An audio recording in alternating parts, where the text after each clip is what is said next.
सभी को नमस्कार। आज 3 दिन बाद में शायद अपनी क्लास हो रही है और आज ग्रेड सेकंड का जो हमने फाइनल पेपर लिया था पूरे राजस्थान भर में, ऑफलाइन ही पेपर हमने आयोजित किया था। इस पेपर का मैं सॉल्यूशन करवाऊंगा क्योंकि इसमें जो मैंने 20 प्रश्न बनाए हैं साइकोलॉजी के, ये पूरा पेपर ही बहुत शानदार पेपर बनाया हमने।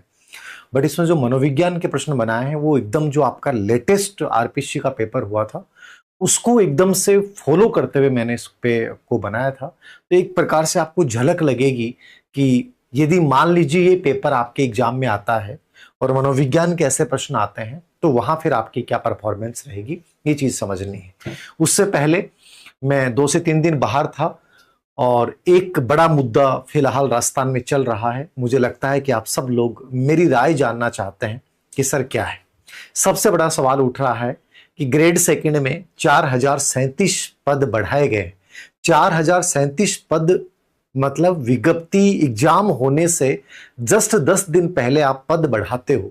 बहुत सारे बच्चे पदों की संख्या देखकर कि यार ग्रेड सेकंड में वैकेंसियां नहीं है, कौन करेगा, और अचानक से पता चलता है कि आपके 10,000 प्लस पद हो गए हैं।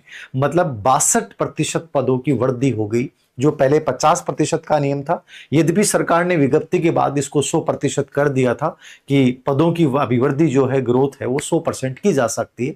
लेकिन शुरुआती दौर अलग था, ये बाद में अलग था। अब आपके दिमाग में है कि सर आपकी क्या राय है, हमारी पढ़ाई डिस्टर्ब हो गई। कुछ बच्चे तो ये कह रहे हैं कि सर 3-4 दिन से पढ़ाई नहीं कर रहे हैं, ऐसा लग रहा है कि एग्जाम होगा कि नहीं होगा। यूट्यूब पे पता नहीं कितने लोगों ने कुछ बोल दिया। देखो, यूट्यूबर्स चाहे मैं हो या कोई और, सब जो भी ऐसे बिंदु होते हैं उनके ऊपर अपनी राय दे देते हैं और आप लोग उन सबको सुन सुन के कंफ्यूज हो जाते हो। मेरी पहली चीज आप ध्यान से सुन लिएगा, यदि मैं आपकी जगह होता, चाहे ये खबर कितनी बड़ी वायरल होती, मैं केवल और केवल ये दिमाग में रखना कि आरपीएससी ने एग्जाम कैलेंडर जारी कर रखा है, मतलब एग्जाम ऑन टाइम पे है। और जो वर्तमान आरपीएससी के सचिव है रामनिवास मेहता, मैं आपको पहले बता देता हूं उनकी कार्यशैली इसको लेकर बहुत क्लियर है। वो कोई भी हाल में एग्जाम को या इन चीजों को लेकर पोस्टपोन नहीं करना चाहते। हाँ, केवल एक शर्त पे कि बहुत सारे जो नए बच्चे हैं जिन्होंने इसकी तैयारी नहीं किया, फॉर्म नहीं भरा, कम से कम उनको मौका मिलना चाहिए। तो सरकार के पास यदि आपकी बहुत अच्छी पैरवी हो जाती है, क्योंकि अभी कुछ ही समय बाद में चुनाव होने वाले हैं, तो मैं भी सरकार कुछ सोच सकती है या कोई कोर्ट के जरिए, लेकिन कोर्ट भी अमूमन सरकार के पक्ष में ही ऐसे डिसीजन देता है। मुझे नहीं लगता कि कोर्ट के माध्यम से कुछ विशेष आपको कुछ सुविधा या फायदा मिलेगा। कुल मिला के मैं एक ही बात कहना चाहूंगा कि जो बच्चे प्रिपरेशन कर रहे हैं वो ऑन टाइम एग्जाम को मानते हुए करें। मुझे नहीं लगता कि एग्जाम ऑन टाइम नहीं होगी, मेरे अनुसार परीक्षा निर्धारित समय पर है। अब आप कह दोगे सर आप हमें सपोर्ट करो, ये करो, वो करो। देखो, दो चीजें होती हैं, आपकी यदि संख्या में दम है, आपकी मांग में दम है और आप सरकार तक अपनी बात ढंग से पहुंचा सकते हैं तो वहां पहुंचाइए। उससे बढ़िया कोई तरीका नहीं है। और ये चीजें खुद करनी पड़ेंगी, अपने हकों के लिए खुद लड़ना पड़ता है, कोई दूसरा आके आपके हकों के लिए नहीं लड़ेगा। समझ रहे हो? बहुत सारे टीचर्स तो बोलेंगे नहीं, मैं फिर बोल रहा हूं, मेरे यदि ट्वीट करने से या मेरे कुछ कह देने से यदि कुछ होता है तो मैं तो कर दूंगा। लेकिन मैं ये कहूंगा कि जो बच्चा फिलहाल फॉर्म भर चुका है और तैयारी कर रहा है, वो ये मान के चलिए कि एग्जाम ऑन टाइम होगी, कोई एग्जाम में बदलाव नहीं होगा। केवल एक ही उम्मीद है, सरकार के लेवल पे यदि अच्छी पैरवी आपकी होती है, सरकार के लेवल पे विधायक मंत्रियों के जरिए आप पहुंचते हैं, तो मे भी इसमें कुछ चांस हो सकते हैं। बाकी मैं यदि आपकी जगह होता तो ये मान के चलता कि एग्जाम ऑन टाइम है और मुझे हर दिन को बहुत बेहतरीन देना है। तो ये मेरी राय है, बाकी आप अपने हिसाब से इसको जज कर सकते हैं, अच्छा बुरा बोल सकते हैं। खैर, आइए अपन पेपर को हल कर रहे हैं। पहला प्रश्न है इसमें, ये सब के सब प्रश्न आप ये मान के चलिएगा एज ए एग्जाम पैटर्न। एक शिक्षिका स्कूल के नए नियम के कारण, एक शिक्षिका स्कूल के नए नियम के कारण तनाव महसूस कर रहा है, उसकी व्यक्तिगत शिक्षण शैली से वो मेल नहीं खाते। जो नए नियम बनाए, वह इस तनाव से निपटने के लिए हर रोज बीमार होने का बहाना बनाकर छुट्टी ले लेता है और समस्याओं का सामना करने से पूरी तरह कतराती है। मतलब ये लेडीज पे इसमें थोड़ी सी लैंग्वेज अलग होगी। समायोजन की प्रक्रिया के संदर्भ में शिक्षिका द्वारा अपनाया गया यह तरीका निम्नलिखित में से किसे दर्शाता है और ये क्या दीर्घकालिक समायोजन के लिए सही है? एडजस्टमेंट के ऊपर आजकल अभी जो 2026 में आरपीएससी पेपर हुए हैं उस पर थोड़े से ऐसे प्रश्न आ रहे हैं, तो मैंने चाहा कि आपको एक समझ बने कि ऐसा प्रश्न आता है तो मेरा आंसर क्या होगा कि नॉर्मली मुझे तनाव है। क्यों है तनाव? कि स्कूल में नए नियम है, सरकार ने नए नियम निकाल दिए।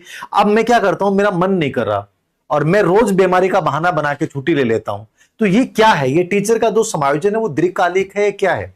समस्या समाधान। समस्या समाधान, हाँ, ये तनाव कम करने का सर्वोत्तम तरीका है। क्या ये समस्या समाधान हो रहा है? क्या इसमें नहीं हो रहा समस्या समाधान? समस्या समाधान तो ये होता है कि या तो आप इन नियमों के अनुसार एडेप्शन करते या इन नियमों को परिवर्तित करने के प्रयास करते, तब तो समस्या समाधान होता। तो ये समस्या समाधान नहीं है। पलायनवादी मार्ग, विड्रॉल या अवॉइडेंस, नहीं, यह केवल एक अस्थायी है, प्रत्यक्ष तरीका जो समस्या का समाधान नहीं करता। ये जो तरीका अपना रही है जो टीचर, वो क्या अपना रही है? विड्रॉल कर रही है, भाग रही है। ये छुट्टी लेना समाधान थोड़ी है। और ये कौन सा तरीका होगा? ये अप्रत्यक्ष तरीका होगा। इस समस्या का दीर्घकालिक समाधान नहीं हो सकता। तो बेस्ट आंसर क्या हो जाएगा? 2। पर्यावरण में परिवर्तन। पर्यावरण में परिवर्तन कहां हो रहा है? ये तो छुट्टी ले रही है, डर रही है, भाग रही है, तो पर्यावरण परिवर्तन नहीं। विपरीत रचना, अपोजिट बिहेवियर करना, मन में कुछ है और व्यवहार कुछ और कर रहे हैं, ये आपका अस्थायी है, प्रत्यक्ष तरीका है, ये भी नहीं है। तो आंसर क्या हो जाएगा? पलायनवादी। तो ऐसा प्रश्न जब भी है ना, उसमें हमेशा आंसर देना क्रिएटिव, रचनात्मक। ओके, नेक्स्ट देखिए।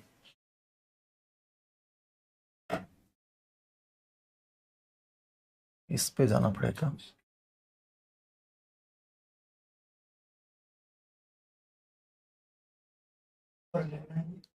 नहीं, ये वापस मोटा कैसे होगा? अच्छा, 1 मिनट। 3 नंबर था ना ये आगे कैसे आएगा? ओके, अगला प्रश्न देखना आप। एक सृजनात्मक बालक किसी समस्या के समाधान के लिए स्थापित सामाजिक मानदंड और परंपरागत तरीकों को आंख मूंद कर स्वीकार नहीं करता। क्रिएटिव बच्चा है, प्रॉब्लम का सॉल्यूशन है। जो सामाजिक मानदंड आप लोगों ने बनाए हैं, समाज ने बनाए हैं, और जो परंपरागत तरीके हैं कि यार कोई नहीं, जिंदगी में ऐसा कर लो, वो कहता है नहीं यार, ऐसा नहीं चलना मुझे। ये जो आपने रूढ़िवादी तरीके अपना रखे हैं वो मुझे पसंद नहीं आते हैं। ये कौन कह रहा है? क्रिएटिव बच्चा। सही है क्या बात? सही है। कारण सृजनात्मक बालकों में डाइवर्जेंट थिंकिंग, अपसारी चिंतन पाया जाता है, जिससे वे एक ही समस्या के कई नए और मौलिक भिन्न समाधान खोजने की योग्यता रखता है। क्रिएटिव बच्चा इस चीज का समर्थन क्यों कर रहा है? वो कथन का कारण बता रहा है। क्यों नहीं करते वो परंपरागत तरीके को? क्यों नहीं स्वीकार करते? क्योंकि वो डाइवर्जेंट थिंकिंग है। वो ये सोचते हैं कि ऐसा भी तो हो सकता है, मैं एक ही तरीका क्यों अपनाऊं? ये क्यों नहीं पॉसिबल है कि मैं चीज करूं? समझ गए आप क्रिएटिविटी के ऊपर थोप नहीं सकते। कई बार कहते हैं परंपरावादी चीजें हैं कि यार इसको चीज को ऐसे मान लिया जाए, नहीं, ये कहेंगे ऐसे भी तो हो सकता है, मैं तो ऐसे करूंगा, मेरा जीने का अपना तरीका है। तो डाइवर्जेंट थिंकिंग होती है। एकदम सही कथन है। और कारण भी क्या सही है, इसलिए आंसर क्या हो जाएगा? ए और आर दोनों सही हैं और ए आर की सही व्याख्या करता है। ऐसे प्रश्न में हमेशा देख लो कि ऊपर वाला बिंदु है उससे जुड़ाव हो रहा है, इसका मतलब क्या है? वो व्याख्या करेगा, सिर्फ क्योंकि से भी नहीं। क्योंकि कई बार लगता है क्योंकि सही है, लेकिन क्योंकि को मत जोड़िए। आप ये भी देखिए कि जो ये बिंदु है, क्या इससे जुड़ा हुआ बिंदु अगला आ रहा है क्या? इसका मतलब कथन और कांड दोनों की व्याख्या करेगा।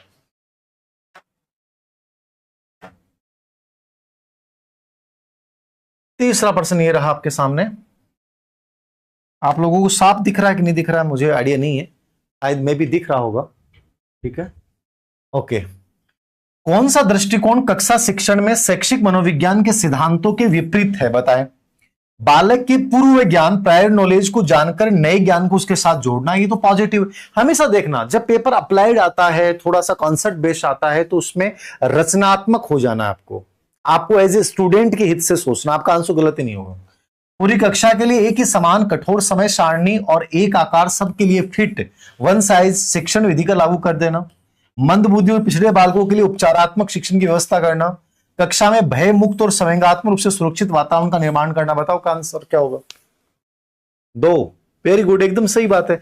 कभी भी नेगेटिव आंसर नहीं होगा। समान कठोर प्रणाली अपन लागू ही नहीं करेंगे। शिक्षा मनोविज्ञान कहता है कि हर बच्चा डिफरेंट है, हर बच्चे में व्यक्तिगत भिन्नताएं होती हैं, तो उनकी व्यक्तिगत भिन्नताओं का सम्मान करते हुए हम फ्लेक्सिबल सिस्टम लागू करेंगे कि हर बच्चे की विविधता का सम्मान किया जाए, व्यक्तिगत भिन्नता का सम्मान किया जाए, और सब बच्चों की विशेषताओं के अनुसार शिक्षण विधियां, विभिन्न प्रकार की शिक्षण विधियों का समर्थन किया जाए। तो ये भी ऑप्शन गलत है, तो ये हो जाएगा आंसर। उसके बाद देखना,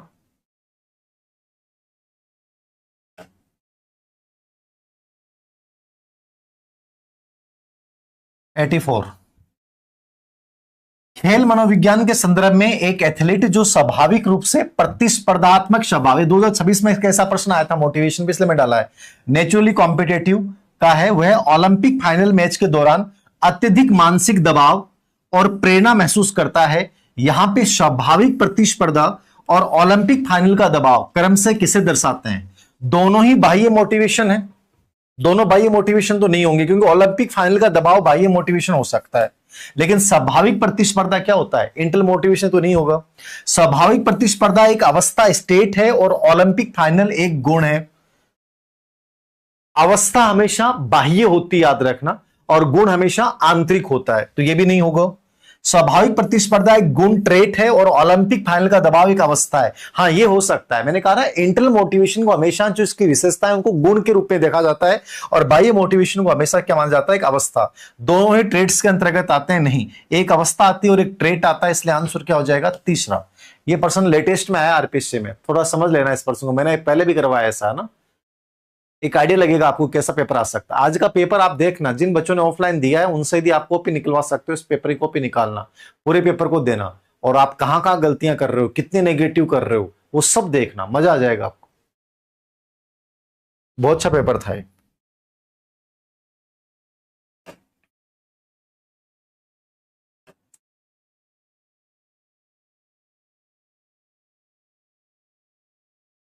अगला प्रश्न देखना, ये रहा समावेशी शिक्षा। समावेशी शिक्षा इंक्लूसिव एजुकेशन के उद्देश्यों के संदर्भ में निम्नलिखित कथनों पर विचार कीजिए। इंक्लूसिव एजुकेशन जान गए, नया टॉपिक जुड़ा आपके, एक चांस है यहां से प्रश्न आने के, और बहुत शॉर्ट एंड स्वीट है, मैंने इसको करवा भी दिया, इसके ऊपर काफी डिस्कशन अपना हो गया है। पहला है, ये विशिष्ट आवश्यकता वाले बच्चों में आत्मसम्मान और आत्मविश्वास का भाव विकसित करती है। पॉजिटिव, इसका मतलब आंसर करना है। जितने भी विशेष आवश्यकता वाले बच्चे हैं, स्पेशल एजुकेशन नीड वाले बच्चे हैं, एससीएन वर्ग है, सीडब्ल्यूएसएन बच्चे हैं, ठीक है ना, ये एससीएन की बात करती है, सीडब्ल्यूएसएन बच्चों की बात करती है। इन दोनों बच्चों में सेल्फ रेस्पेक्ट और कॉन्फिडेंस डेवलप करेगी, निश्चित रूप से पॉजिटिव है, इसका मतलब आंसर होगा। यह पृथक्करण सेग्रेशन की नीति का समर्थन करती है ताकि सामान्य बालकों में अधिगम गति प्रभावित नहीं हो। पृथक्करण का सबसे अधिक विरोध यदि कोई कॉन्सेप्ट करता है वो इंक्लूसिव एजुकेशन है। ये एकीकरण की बात करती है, इंटीग्रेशन की बात करती है, ना कि पृथकीकरण की बात करती है। सामान्य बच्चों के साथ नियमित विद्यालय, सामान्य विद्यालयों में साथ में एजुकेशन का समर्थन करती है, इसलिए पृथक्करण का तो कभी विरोध का सवाल ही नहीं उठता है। ये विद्यालयों की वातावरण की विविधता का उत्सव, सेलिब्रेशन ऑफ डाइवर्सिटी, कि हर बच्चा डिफरेंट है और हर बच्चे में कुछ ना कुछ डिफरेंट विविधता है, हमें उसका सम्मान करना है, उसका उत्सव मनाना है, ना कि उसको ये कहना है कि देख तेरे अंदर ये चीज क्यों है।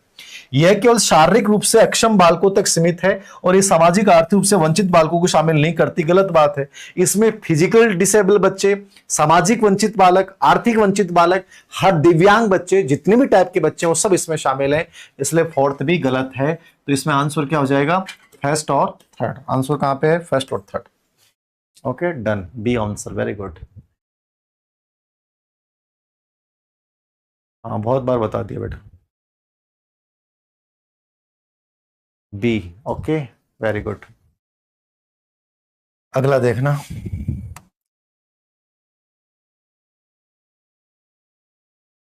ये भी अच्छा प्रश्न है। बुद्धि का निष्पादन परफॉर्मेंस, एक तो ये वर्ड समझ में आना चाहिए सर, निष्पादन क्या होता है? परफॉर्मेंस टेस्ट, जिसको अपन क्रियात्मक परीक्षण भी बोलते हैं, जिसमें भाषा का इस्तेमाल नहीं होगा, जिसमें वस्तुएं ओरिजिनल रूप में होती हैं, वो परफॉर्मेंस टेस्ट होता है। उपयोगिता के संदर्भ में निम्नलिखित कथनों में विचार कीजिए, सही कोट का चयन कीजिए। यह परीक्षण निरक्षर व्यक्ति और गूंगे बहरे बच्चों की बुद्धि मापने के लिए अत्यधिक उपयुक्त है।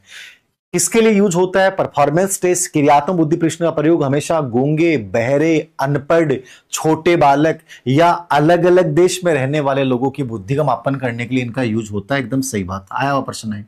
इन परीक्षणों पे सांस्कृतिक पृष्ठभूमि और भाषा की भिन्नता का कोई नकारात्मक प्रभाव नहीं पड़ता, क्योंकि किसी भी देश के लोगों के साथ में भाषा का इस्तेमाल नहीं है तो कोई अलग अलग संस्कृति का, तो भी उससे कोई फर्क नहीं पड़ेगा। इनको कल्चर फ्री टेस्ट बोला जाता है, तो ये भी सही है। आर्मी अल्फा परीक्षण एक प्रसिद्ध व्यक्तिगत निष्पादन परीक्षण है, ये भी एकदम सही है। बताओ, तो गलत थोड़ी है, तो तीनों सही हो जाएंगे, ए बी सी। बताओ बी क्यों बता रहे हो भाई? सी क्यों नहीं होगा? बताओ सी क्यों नहीं होगा?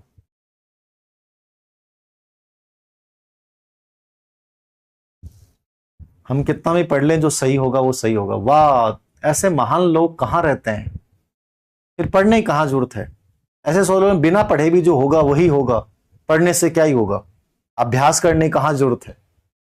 एक चीज बताओ मुझे, बहुत कॉमन सेंस की बात है, हम जब अंदर से हताश होते हैं तो हम भाग्यवादी बन जाते हैं, समझ रहे हो। एक स्पोर्ट्स पर्सन से कभी मिलना, खिलाड़ी से मिलना, कोई भी स्पोर्ट्स से जुड़ा हुआ, और तुम्हें उसको ये बात बोलना कि यार आप में टैलेंट है, तो आप यदि प्रैक्टिस भी नहीं करोगे तो भी क्या ही फर्क पड़ जाएगा। आपको जिस दिन सेंचुरी मारनी होगी उस दिन सेंचुरी मारोगे, जिस दिन आपको आउट होगा उस दिन तो आउट होगा। प्रैक्टिस करने की कहां जरूरत है। और वो प्रैक्टिस जिस दिन बंद कर देगा ना, उस दिन वो खत्म है, चाहे कितने बड़ा खिलाड़ी हो। ये रूल है जिंदगी का, और इस चीज को जितना जल्दी दिमाग में बैठा लोगे उतना बेटर है, बाहर निकल जाओ इससे। प्रैक्टिस बहुत जरूरी है, चाहे आप खिलाड़ी हैं चाहे एक विद्यार्थी हैं। आप जब तक चीजों को पहचान नहीं करोगे, अपने आप को धार को पहना नहीं बनाओगे, कैसे सीखोगे भाई। ऐसा थोड़ी होता है कि वो जो होना है वो होगा। तो बैठे रहो आराम से, सुबह शाम आराम से भजन किया करो, सोया करो, मस्ती किया करो, इंस्टाग्राम पे रील्स देखा करो। क्या जरूरत है भाई दिमाग लगाने की। कहां कहां से नमूने आ गए भाई। आर्मी अल्फा परीक्षण जो है वो सामूहिक शाब्दिक परीक्षण है, याद रखना। क्या है ये? सामूहिक शाब्दिक परीक्षण है, ना कि व्यक्तिगत व्यक्तिगत निष्पादन परीक्षण अल्फ्रेड बिने परीक्षण है, बिने साइमन परीक्षण है। तो ये आर्मी अल्फा परीक्षण ऑर्थर ओटिस और रॉबर्ट यर्किस ने बनाया था, और ये सामूहिक बुद्धि परीक्षण प्रथम विश्व युद्ध से इनकी शुरुआत हुई थी। तो ये सी ऑप्शन गलत है, ए और बी गलत, सही हो जाएंगे, दूसरा ऑप्शन सही है।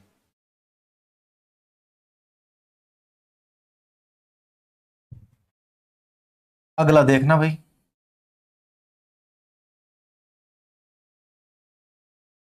Eighty seven. कक्षा 10 की एक छात्रा दिया पर्यावरण प्रदूषण पे एक प्रोजेक्ट बना रही है। किससे बना रही है? पर्यावरण प्रदूषण पे। बच्ची का नाम क्या है? दिया। वह इंटरनेट पे उपलब्ध विभिन्न लेखों को केवल सच नहीं मान लेती। लेख मतलब जैसे कई बच्चे ने, एक बच्चे ने मेरे को 2 दिन 3 दिन पहले कहा, कल कल की बात थी, सर आप मेरा फोन नहीं उठा रहे, मैं 2 दिन से बहुत परेशान हो रही। मैंने कहा क्या हुआ? मैंने 10 कॉल कर दिया आपको। मतलब एक आदमी देखो, एकमात्र शायद राजस्थान का ऐसा टीचर होगा जो बच्चा मेरे को डायरेक्ट कॉल कर लेता है, मैं उठा लेता हूं, और फिर मुझे डांट रहा है वो। बाकी टीचर्स से आप बात करने की हिम्मत नहीं है, आप उनकी हेल्पलाइन और पता नहीं कौन सी लाइन और 17 लाइन के बाद नंबर नहीं मिलते आपको। मैं एकमात्र आदमी जो उठा लेता हूं। उसके बाद लड़की डांट रही है मेरे को। मैंने कहा हाँ और बता। कि सर मेरी पढ़ाई नहीं हो रही। मैंने कहा क्या हुआ? सर यूट्यूब पे माहौल बना रखा है कि एग्जाम आगे जाएगी, और अब मैं क्या करूं, मेरे से तो पढ़ाई नहीं हो रही। मैंने कहा एक काम कर। बोल क्या काम करूं सर? मैंने कहा कि तो यूट्यूब और देख, ढंग से देख, खूब ढंग से देख। जब तुम यूट्यूब के माहौल से कि फॉर्म एग्जाम आगे जाएगी और तुमने पढ़ना छोड़ दिया, तो ये माहौल तुम क्यों नहीं बना सकते कि यार मेरी लाइफ में मेरे लिए नौकरी लगना जरूरी है, मुझे कोई फर्क नहीं पड़ता कि बाहर क्या बातें चल रही हैं क्या नहीं चल रही हैं, मेरे लिए तो पढ़ाई जरूरी है। ये माहौल तुम अपने अंदर क्यों नहीं बना पाते हो? तुम एक यूट्यूब के 5 लोगों की वीडियो देख के और तुम ये तय मान लेते हो कि ऐसा होगा। मतलब क्या बच्चे हो तुम लोग भाई, कैसे जिंदगी में आगे बढ़ोगे तुम लोग? थोड़ा तो कॉमन सेंस अपनाओ कि यार मेरी पढ़ाई, चलो एग्जाम आगे एक्सटेंड होती है, फॉर्म रीओपन होते हैं, अच्छी बातें होते हैं, तो लेकिन इसका मतलब है किताब बंद कर दो। यूट्यूब पे सर माहौल चल रहा है, वाह बढ़िया बात। तो वही चीज है, सच को भी लेखों कल सच नहीं मान लेती, उनके सोर्स की प्रामाणिकता की क्या रीजन हो सकता है, क्या सच में हो सकता है या नहीं हो सकता, और फॉर्म रीओपन होंगे क्यों हो सकते हैं, क्या क्या रूल्स हो सकते हैं, क्या सरकार मदद करेगी, सब चीजों को जानिए। तथ्य और पूर्वाग्रहों के बीच अंतर करती है। पूर्वाग्रह यह है कि ऐसा होता होगा, तथ्य है कि नहीं ऐसा नहीं होता है। डेटा का एनालिसिस करता है, सूचना का प्रदूषण को कम करने के लिए एक तार्किक योजना तैयार करती है। 21वीं सदी के कौशल के अनुसार दिया मुख्य रूप से किस कौशल श्रेणी का प्रदर्शन कर रही है? कितना अच्छा प्रश्न है, एजीटी जैसा प्रश्न आरपी से बनाती है। सृजनात्मकता व नवाचार कौशल, आलोचनात्मक चिंतन व समस्या समाधान कौशल, संचार कम्युनिकेशन कौशल, लचीलापन व अनुकूलनशीलता कौशल। बताओ आंसर क्या आएगा बेटा? B B B B.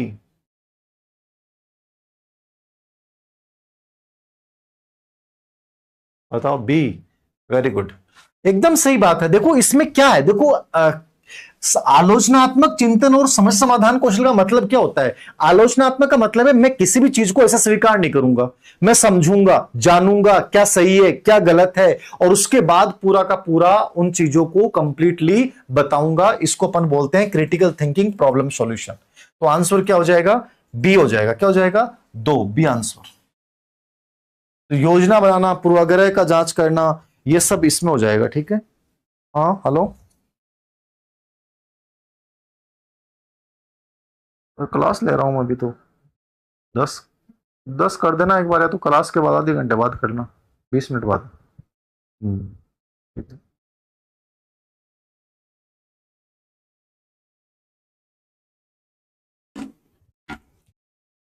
आलोचनात्मक चिंतन हो गया बी। ओके, ये अच्छा प्रश्न था, बहुत अच्छा प्रश्न था। अगला प्रश्न देखना। किशोरों में अमूर्त चिंतन और परिकाल्पनिक निगमन तार्किक विकसित हो जाता है। ठीक है, अमूर्त चिंतन डेवलप हो जाता है, परिकाल्पनिक निगमन चिंतन मतलब संभावना से वास्तविकता की ओर जाने वाला। कारण बता रहा है, जीन पियाजे के अनुसार किशोर अवस्था के दौरान बालक संज्ञानात्मक विकास की मूर्त संक्रियात्मक अवस्था में प्रवेश करता है। सही है क्या ये बात? ये तो सही है, अमूर्त चिंतन और परिकाल्पनिक निगमन चिंतन, जो चीज मेरे सामने नहीं उसके ऊपर सोचता है। लेकिन क्या पियाजे कहता है कि इसलिए होता है क्योंकि मूर्त संक्रियात्मक अवस्था में, ये तब होता है जब बच्चा अमूर्त संक्रियात्मक अवस्था में प्रवेश करता है। मूर्त में तो बच्चे में परिकाल्पनिक निगमन चिंतन और अमूर्त चिंतन दोनों ही नहीं होते हैं। मूर्त तार्किक चिंतन अवस्था में तो कौन सा होता है? कॉन्क्रीट थिंकिंग, ठोस चिंतन होता है। तो इसलिए कथन तो सही है और कारण क्या हो गया? एकदम से गलत। तो आंसर क्या हो जाएगा? ए सही है लेकिन आर गलत है। नेक्स्ट।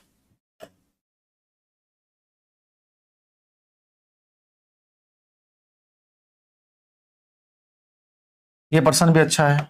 एक प्राथमिक विद्यालय की शिक्षिका अपनी कक्षा में नया अध्याय शुरू करने से पहले छात्रों को खेल, पहेलियां और रोचक कहानियों के माध्यम से मानसिक रूप से तैयार करती है ताकि वे सीखने के लिए उत्सुक हो सके। थॉर्नडाइक के अधिगम के नियमों के अनुसार शिक्षिका किस नियम का पालन कर रही है? Law of exercise. Law of exercise में तो अभ्यास करवाएगी, प्रश्नोत्तर करवाएगी और करवाएगी। प्रभाव का नियम, प्रभाव का नियम में कहता है क्रिया कार्य करने के बाद परिणाम अच्छा आता तो मैं करूंगा वरना मैं नहीं करूंगा। तत्परता का नियम, लॉ ऑफ रेडीनेस। रेडीनेस ये कहता है किसी भी क्रिया कार्य करने से पहले शारीरिक व मानसिक रूप से तैयार है तो सीख जाएंगे, अन्यथा नहीं सीखेंगे। तो यहां वो पहेलियां, रोचक कहानियों के माध्यम से मेंटली तैयार कर रही है कि ये टॉपिक हमें पढ़ना है, क्यों पढ़ना है, क्या फायदा होगा। तो स्पेशली वो किस नियम का प्रयोग कर रही है? Law of readiness. किसका प्रयोग कर रही है? Law of readiness. और बहु अनुक्रिया में बहुत सारे अनुक्रियाएं करते हैं। आंसर क्या हो जाएगा? सी। नेक्स्ट। ये तो सभी ने कर दिया होगा मुझे लगता है। हाँ वेरी गुड, ये भी अच्छा प्रश्न था, 90 वाला। विद्यालय में दोपहर 1 बजे लंच ब्रेक आदि छुट्टी की घंटी बजती है। कुछ दिनों बाद में छात्र देखते हैं कि जैसे ही घड़ी में 1 बजते हैं या घड़ी की घंटी की आवाज सुनाई देती है, उनके मुंह में लार आना, भूख का एहसास होना शुरू हो जाता है। पावलोव के शास्त्रीय अनुबंधन सिद्धांत के संदर्भ में घंटी की आवाज और लार का आना क्रम से क्या है? अच्छा प्रश्न है, बताओ।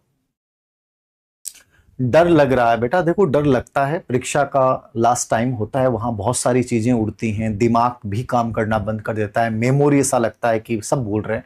तो ये नेचुरल चीजें हैं, बस डर को हावी मत होने दो, हल्का हल्का पढ़ते रहो, इंटरेक्शन करते रहो, ये सबसे अच्छे तरीके हैं। बाकी डर लगेगा, ऐसा नहीं हो सकता कि डर नहीं लगे, आप कुछ भी करेंगे तो भी डर लगेगा। तो बेटर ये है कि डर को दूर करने के लिए देखो कि यार मुझे क्यों बनना है, मुझे क्यों पढ़ाई करनी है, मेरे लिए टाइम सबसे इंपॉर्टेंट क्यों है, और मुझे क्यों एक एक पल, एक एक मिनट में अपना पूरा जोर लगा देना है। थोड़ा सा जब अपने आप से टॉकिंग करोगे ना, चीजें निकल के आएंगी, है ना। तो ज्यादा सोशल मीडिया से थोड़ा सा बच के रहो, डर नहीं लगेगा फिर। आंसर बताएं बेटा, सी, बी, ए। बहुत अच्छा प्रश्न था, मतलब ऐसे प्रश्न जिस बच्चे के सही होते हैं ना उसको साइकोलॉजी समझ में आ रही है। देखो घंटी की आवाज सुनाई दे रही है, घंटी की आवाज की वजह से मुंह में लार आ रही है। मुंह में लार कब आती है? जब बच्चा भोजन को देखेगा। तो भोजन को देखना और फिर मुंह में लार आना, भोजन को देखना यूसीएस है, अनानुमोदित उद्दीपक है, और लार करना स्वाभाविक प्रतिक्रिया है। लेकिन यहां टाइम या घंटी की आवाज सुन के ही लार टपकने लग जाती है, मतलब घंटी की आवाज क्या है? सीएस है, अनुमोदित उद्दीपक है। और घंटी की आवाज सुनने पे जो अनुक्रिया हो रही है वो क्या है?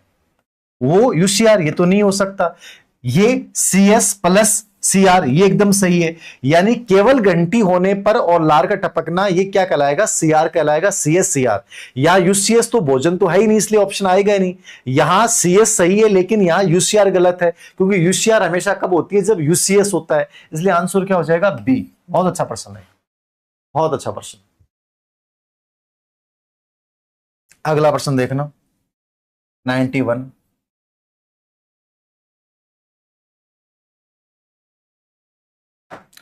लेव वाइगोत्स्की के सामाजिक सांस्कृतिक निर्मितवाद के संदर्भ में निम्नलिखित कथनों पर विचार कीजिए। जॉन ऑफ प्रोक्सी डेवलपमेंट उस कार्य की सीमा है जो बच्चा फ्रीडम रूप से कर सकता है और जो सहायता के साथ कर सकता है। एकदम सही है। जॉन ऑफ प्रोक्सी डेवलपमेंट क्या है? वो बीच का क्षेत्र है जो वास्तविक विकास और संभावित विकास के बीच में आता है, जहां बच्चा अपने आसपास के लोगों की सहायता से किसी कार्य को करता है। पार्ट या ढांचा स्केप फोल्डिंग शिक्षक द्वारा दी जाने वाली स्थायी सहायता है जो कभी बदली नहीं जा सकती। भाषा और संस्कृति बच्चे के संज्ञानात्मक विकास में महत्वपूर्ण भूमिका निभाते हैं। बताओ तीनों सही हैं क्या? करंट की भी क्लास लेंगे यार, मैं बाहर गया था, तैयार नहीं कर पाया। एक बार मुझे देखना पड़ेगा, एनालिसिस करना पड़ेगा इंपॉर्टेंट चीजों को लेकर। बेटा एग्जाम डेट अभी फिलहाल आरपीसी की तरफ से यही रहे। आरपीसी इसमें लेकर कोई कहीं भी कोई मंथन नहीं चल रहा है, तो सरकार चाहेगी तो हो जाएगा, वरना कुछ नहीं।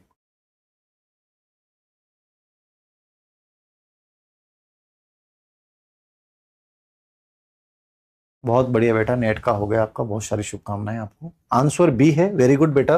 तीसरा ऑप्शन फर्स्ट और सेकंड, थर्ड। बेटा सेकंड जो है एकदम से गलत है, कैसे होगा बताओ?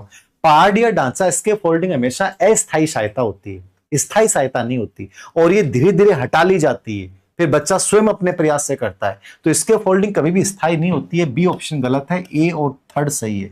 आंसर क्या हो जाएगा? फर्स्ट और थर्ड, सी ऑप्शन। समझा करो बेटा जी, आंसर ऐसे नहीं देते हैं। अगला प्रश्न देखना। राहुल के पिता अस्पताल में गंभीर रूप से बीमार है, वो उन्हें बचाने के लिए बहुत महंगी दवा की आवश्यकता है। राहुल के पास इतने पैसे नहीं है। दवा विक्रेता उसे उधार या कम कीमत पे दवा देने से मना कर देता है। राहुल अपने पिता की जान बचा के लिए दवा चुरा लेता है। जब उससे पूछा जाता है कि तो वह कहता है चोरी करना कानून गलत है, लेकिन किसी की जान बचाना कानून से ऊपर है। बताओ। हिंज की नैतिक दुविधा पे प्रश्न पूछा है। राहुल के पिताजी बीमार हैं, पैसे उसके पास कम है, मेडिकल स्टोर वाले ने मना कर दिया, अब ये दवा चुरा लेता है। अब राहुल को जब पुलिस पकड़ती है, पूछा जाता है क्यों किया, तो बोला कानून गलत है, मुझे पता है, लेकिन जान से ऊपर कानून थोड़ी है। किसी की जान बचाने के लिए कानून टूट भी जाता है तो कोई गलत नहीं है। तो ये नैतिक विकास की कोहलर वर्ग के अनुसार कौन सी स्टेज है? दंड आज्ञाकारिता, यहां तो मतलब ही नहीं है, डरेगा यहां तो सोच ही नहीं सकता नहीं भाई मुझे पकड़ ले जाएगी, ऐसा काम नहीं करूंगा। सामाजिक व्यवस्था बनाए रखने का, यहां वो नियमों को, कानून को सबसे बड़ा मानता है। सार्वभौमिक नैतिक सिद्धांत, ये है किशोर अवस्था वाली, जहां वो मानता है कि वैल्यूज इंपॉर्टेंट है भाई, जिंदगी इंपॉर्टेंट है, खुद के नैतिक सिद्धांत डेवलप करता है। यदि कानून टूटते तो टूट जाएगी, किसी की जिंदगी बसती है। तो तीसरा ऑप्शन हो जाएगा याद रखना। यांत्रिक सापेक्षवादी अदला बदला वाली, तो तीसरा ऑप्शन अच्छा प्रश्न था। शिक्षा मनोविज्ञान के कार्य क्षेत्र के अंतर्गत शिक्षार्थी भाग, निम्नलिखित में से शिक्षार्थी वाले भाग में कौन सा? पहले टॉपिक से 2 प्रश्न आएंगे, इसलिए मैंने 2 प्रश्न शामिल किए हैं। कौन सा तो शामिल? शिक्षार्थी वाला, जो शिक्षा मनोविज्ञान के 3 तत्व होते हैं, अधिगमकर्ता, अधिगम प्रक्रिया और अधिगम स्थिति, जो लिंडग्रेड ने बताया। तो अधिगमकर्ता में कौन कौन से आएंगे? कानून, बालक की मूल प्रवृत्ति और वंशानुक्रम, ठीक है। व्यक्तिगत भिन्नताएं और बुद्धि का मापन, ये भी ठीक है। कक्षा का भौतिक वातावरण, अनुशासन, ये नहीं हो सकता, ये अधिगम स्थिति में आता है। किस में आता है? अधिगम स्थिति में, लर्निंग सिचुएशन। अधिगमकर्ता में नहीं आएगा। बालक का शारीरिक, मानसिक और संवेगात्मक विकास, ये भी अधिगमकर्ता में आता है। तो फर्स्ट, सेकंड और फोर्थ, ये तीनों सही हैं। फर्स्ट, सेकंड और फोर्थ, तीसरा ऑप्शन हो जाएगा। अच्छा प्रश्न है, इसे समझा करो। जिन बच्चों ने टेस्ट नहीं भी दिया ना, वो बच्चे भी इसकी, जिन बच्चों ने दिया है उनसे कॉपी लेके एक बार इसका अभ्यास करना आप इस टेस्ट का।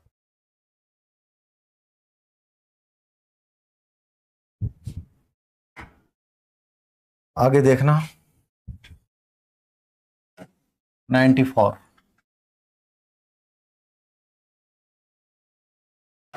आरपीसी का लेटेस्ट पैटर्न है एकदम ही। एक शिक्षक अपनी कक्षा में छात्रों को समय पे गृह कार्य पूरा करने के लिए स्टार, प्रशंसा पत्र और अतिरिक्त अंक देता है। अभिप्रेरणा के सिद्धांतों के अनुसार यह टीचर मुख्य रूप से किस उपागम का अनुसरण कर रहा है?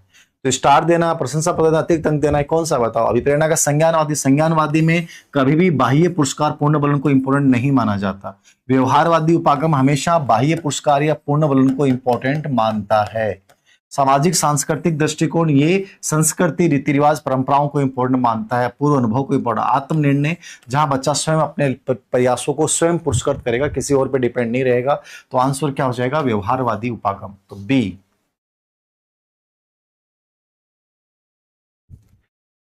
अगला प्रश्न देखना केटल का। केटल के अनुसार किसी व्यक्ति के वास्तविक व्यक्तित्व को पूरी तरह समझने और उसके व्यवहार की सटीक भविष्यवाणी करने के लिए मूल सेलगुण यानी सोर्स ट्रेट का मापन करना अनिवार्य है। देखो, भविष्यवाणी करने में सबसे इंपॉर्टेंट जो मानता है वो सोर्स ट्रेट को मानता है, जिसको मूल सेलगुण कहते हैं। ये कहते हैं व्यक्तित्व का निर्धारण ये करते हैं। कारण बता रहा है, मूल सीलगुण वे गहरे, अंतर्निहित और स्थिर कारक होते हैं जो दिन प्रतिदिन के व्यवहार में दिखाई देने वाले विभिन्न सतही सील गुणों को जन्म देते हैं। बताओ आंसर सही है।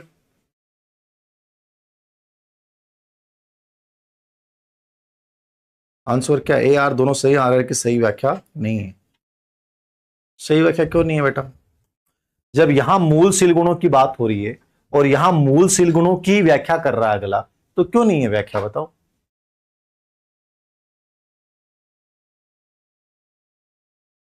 बताओ आंसर बताओ। सी हो जाएगा बेटा, एकदम सही है। सी और आई आर दोनों सही है और ये व्याख्या भी करता है, एकदम सही है। मतलब जो संबंधित हो ना, देख लिया करो, जो उसके नीचे वही सेम बिंदु आ रहा है तो व्याख्या करेगा। हेनरी मरे द्वारा प्रतिपादित प्रासंगिक अंतर्बोध परीक्षण टीएटी के व्यवहारिक प्रयोग के संदर्भ में कौन सा तथ्य उपयुक्त नहीं है, मतलब गलत तथ्य पूछ रहा है इनमें से। सही कौन सा नहीं है। परीक्षण में मूल कार्डों की संख्या 30+1 होती है, 10 10 10, एक कार्ड खाली होता है, एकदम सही है। एक समय में एक व्यक्ति पर अधिकतम प्रयोग किए जाने वाले कार्डों की संख्या 20 होती है, 19+1 है ना, 19 और एक खाली कार्ड होता है, टोटल 20 हो गए। कार्डों का वर्गीकरण पुरुष, महिला, लड़के और लड़कियों के अलग चित्र होते हैं, एकदम सही है। इस परीक्षण का मुख्य उद्देश्य बालक के केवल क्रियात्मक कौशल, कभी भी याद रखना केवल वर्ड आ जाएगा मतलब गलत हो जाएगा। टीएटी जो परीक्षण होता है वो बच्चे की आवश्यकताएं, उपलब्धि परीक्षण, इमोशनल स्थिति, एटीट्यूड का मापन करता है। तो क्रियात्मक कौशल वाला बिंदु एकदम गलत है ना, ये उपलब्धि, आवश्यकता और अभिव्यक्ति का स्पेशली मापन करता है। लास्ट वाला गलत है, फोर्थ ऑप्शन, बाकी तीनों सही।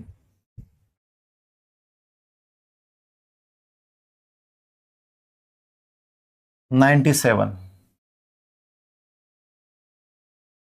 नीचे दिए गए व्यवहारिक उदाहरणों को ध्यानपूर्वक पढ़िए। कक्षा 10 की छात्रा अंजलि गणित में असाधारण रूप से निपुण है, परंतु खेल कूद में उसका प्रदर्शन बहुत सामान्य है। मतलब अंजलि की दो चीजों की तुलना कर रहे हैं कि खेल में अच्छी नहीं है लेकिन पढ़ाई में बहुत अच्छी है गणित में।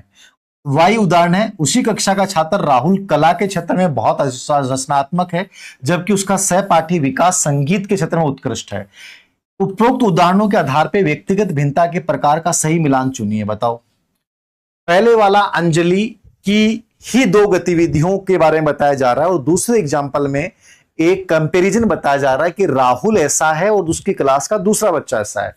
तो उदाहरण, पहला ऑप्शन है उदाहरण एक्स, अंतर व्यक्तिगत भिन्नता, ठीक है ना। इंग्लिश वर्ड जरूर देख लेना इसमें। अंतर मतलब इंटर इंडिविजुअल डिफरेंस, यानी वो दूसरे से, और दूसरा है इंट्रा, वाई इंट्रा का उदाहरण है, तो ये तो नहीं हो सकता। एक्स इंट्रा इंडिविजुअल डिफरेंस, ठीक है, इंट्रा मतलब आपके अंदर खुद की, और दूसरा इंटर, ये हो जाएगा। Both example X and Y are example of individual difference. दोनों ही अंतर व्यक्तिगत भिन्नता, नहीं, दोनों ही अंतर व्यक्तिगत भिन्नता। आंसर क्या हो जाएगा, देखो पहले वाली में अंजलि की ही दो विभिन्नता, तो ये इसको बोलते हैं इंट्रा, यानी अंतर व्यक्तिगत भिन्नता है, और दूसरी है अंतर व्यक्तिगत भिन्नता है जिसको बोलते हैं इंटर इंडिविजुअल डिफरेंस, यानी वो दूसरे से कैसे है। तो आंसर क्या हो जाएगा, सही दूसरा ऑप्शन। अच्छा प्रश्न है, बहुत अच्छा प्रश्न, बहुत अच्छा प्रश्न है। रेमंड केटल के तरल व ठोस बुद्धि सिद्धांत के विषय में दिए गए कथनों का विश्लेषण कीजिए। बुद्धि का सिद्धांत है रेमंड केटल का, आया हुआ प्रश्न देख लीजिएगा। अच्छा, मतलब मैंने भाषा चेंज की है। ये कहता है तरल बुद्धि वंशानुक्रम और जैविक कारकों से निर्धारित होती है और नई समस्याओं का हल करने की जन्मजात क्षमता, एकदम सही बात है। ठोस बुद्धि शिक्षा, संस्कृति और जीवन के अनुभव के माध्यम से अर्जित की जाती है, भी सही बात है। जैसे जैसे व्यक्ति की आयु बढ़ती है वृद्धावस्था की ओर, तो उसकी ठोस बुद्धि घटती जाती है जबकि तरल बुद्धि बढ़ती जाती है। क्या तीनों कथन सही है, बताओ।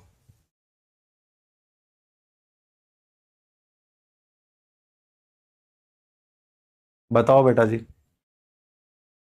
झालावाड़ से नमस्ते बेटा। सर पैर ऊपर करो, सेकंड आशीर्वाद देना बेटा। सरनी मत तो सब कुछ ऊपर कर दो, तो बावड़ी बात क्यों कर रहे बेटा, पढ़ाई कर रहे, आशीर्वाद दी मेरा। वो ऊपर करो और वो ऊपर करो, कर लिया रहे।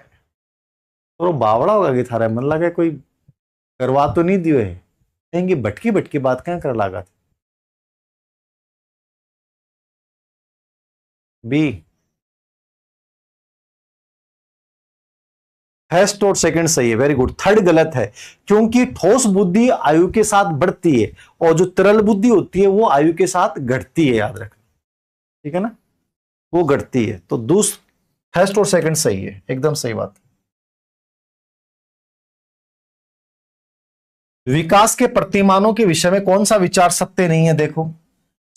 प्रोक्सिमिडिस्टल सिद्धांत के अनुसार विकास शरीर के केंद्र से शुरू होकर बाहर की ओर बढ़ता है, एकदम सही बात है। प्रोक्सिमिडिस्टल मतलब ये पेट हो जो होता है ना आपका, यहां से आपकी हड्डियों का डेवलपमेंट शुरू होता है और लास्ट में हाथ और पैर की हड्डियों का विकास शुरू होता है, तो इसलिए ये तो एकदम सही है प्रोक्सिमिडिस्टल। विकास का इंटीग्रेशन ऑफ थ्योरी कहती है कि बालक पहले पूरे हाथ को ऐसे हिलाएगा, फिर हाथ की अंगुलियों को हिलाएगा और लास्ट में दोनों में कॉम्बिनेशन स्थापित कर लेगा, तो ये भी सही है। विकास एक लीनियर मार्ग पे आगे बढ़ता है और इसमें कभी भी पीछे मुड़कर सुधार नहीं किया जा सकता, गलत बात है। विकास हमेशा क्या होता है, वर्तुलाकार, स्पाइरल, और हमेशा बच्चा पूर्व अनुभव और पीछे मुड़ के देखता है, वो विकास में योगदान देगा। विकास वंशानुक्रम और वातावरण दोनों के अंतर क्रिया का परिणाम, एकदम सही है। तो यहां पे गलत क्या हो जाएगा, तीसरा हो जाएगा, क्योंकि विकास हमेशा क्या होता है, स्पाइरल होता है, ना कि लीनियर होता है। सी, वेरी गुड। और ये रहा आपका अंतिम प्रश्न।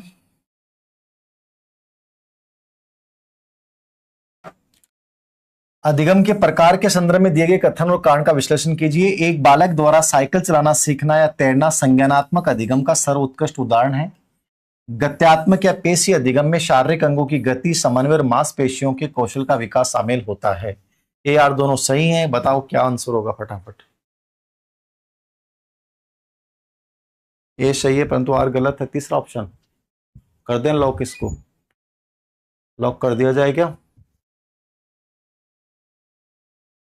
बेटा? मैंने बता दिया सेकंड ग्रेड के एग्जाम के बारे में, शुरुआती दौर में बता दिया, जब क्लास शुरू हुई थी मैं बता दिया है, मैं बार बार नहीं बताऊंगा।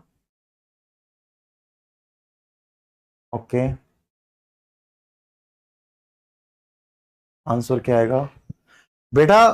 हेस्ट संज्ञानात्मक अधिगम नहीं होता, ये गामक अधिगम होता है। संज्ञानात्मक अधिगम होता है जहां मानसिक क्रियाएं होती हैं, ठीक है। तो ये ए ऑप्शन गलत है, संज्ञानात्मक अधिगम का उदाहरण नहीं है। बी कारण सही है, ए गलत है परंतु आर